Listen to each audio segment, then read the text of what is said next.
আমার কাছে মনে হচ্ছে এটা একটা স্পষ্ট খেলা শুরু হয়ে গেছে। আস্তে আস্তে মিডিয়া থেকে অনেকটা নাই হয়ে যাচ্ছে ওসমান হাদি। তবে ওসমান হাদির যারা ভক্ত শুভানুধ্যায়ী তারা বিভিন্ন জায়গায় সমাবেশ করছেন, দেশে বিদেশে নানান ধরনের কর্মসূচিও হাতে নিচ্ছেন যে ওসমান হাদির যে শুটার আছে তাকে গ্রেপ্তার করতে হবে, তার বিচার করতে হবে। এটা বাংলাদেশের সবাই চায়, সবগুলো দল চায়। আসলে এই ঘটনার পেছনে কি কারণ?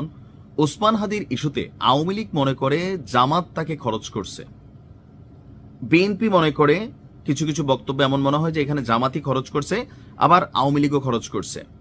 জামাত মনে করে এই কাজটা পুরোটা আওয়ামী লীগ করছে, প্রশাসন মনে করে বা যতটুকু তথ্যপত্র যাই আসছে এই ঘটনায় পুরোটা আওয়ামী লীগের একটা পরিকল্পনা ছিল রাষ্ট্রকে অস্থিতিশীল করা, বা ওসমান হাদি জুলাই যোদ্ধা হিসাবে খুবই অ্যাক্টিভ একজন ব্যক্তিত্ব, বা সামহাও তাকে শেষ করে দিয়ে বাকিদেরকে একটা মেসেজ ক্রিয়েট করা।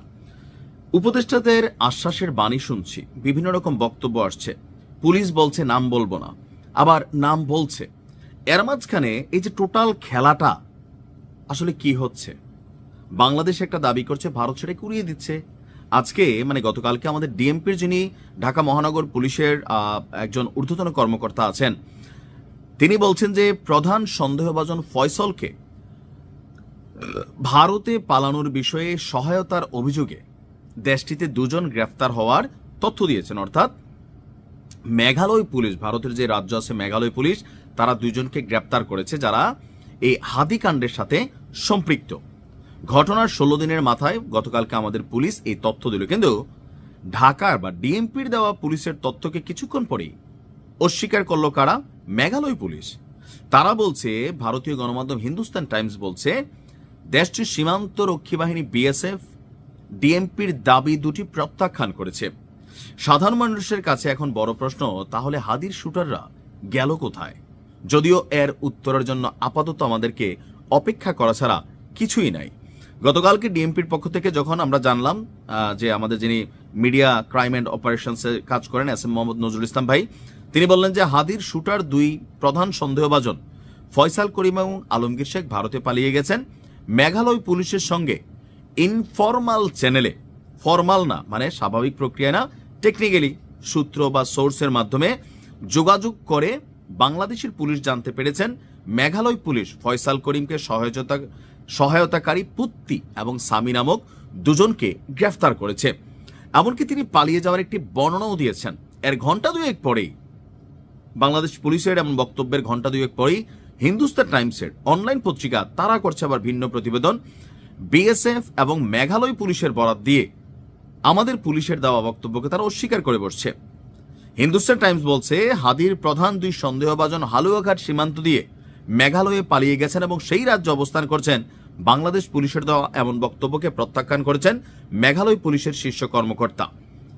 এখন আসলে কি ঘটছে?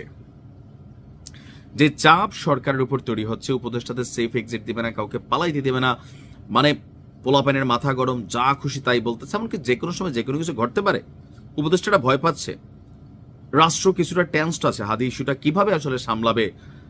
মানে এখন নামও তো বইলা ফেলছে, চেহারাও সামনে চলে আসছে, যে কোনো কাউকে নিয়ে কোনো ঘটনাও ঘটানো যাবে না।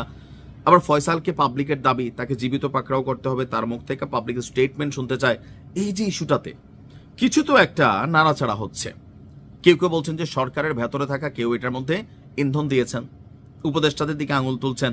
তো সবকিছু মিলিয়ে ভারত ধরেন যদি মেঘালয় পুলিশ কাউকে গ্রেপ্তার করে, ভারতে এই মুহূর্তে এটা ইউনূস সরকারের বন্ধু না, যেটা স্বীকারোক্তি দিবে, ভারতও কিন্তু সেটাকে সরকারকে চাপ প্রয়োগের জন্য বলবে যে না এমন কিছু ঘটে নাই, ধরেন ঘটছে কথার কথা, সেটাও কিন্তু ভারত অস্বীকার করবে। কেন করবে?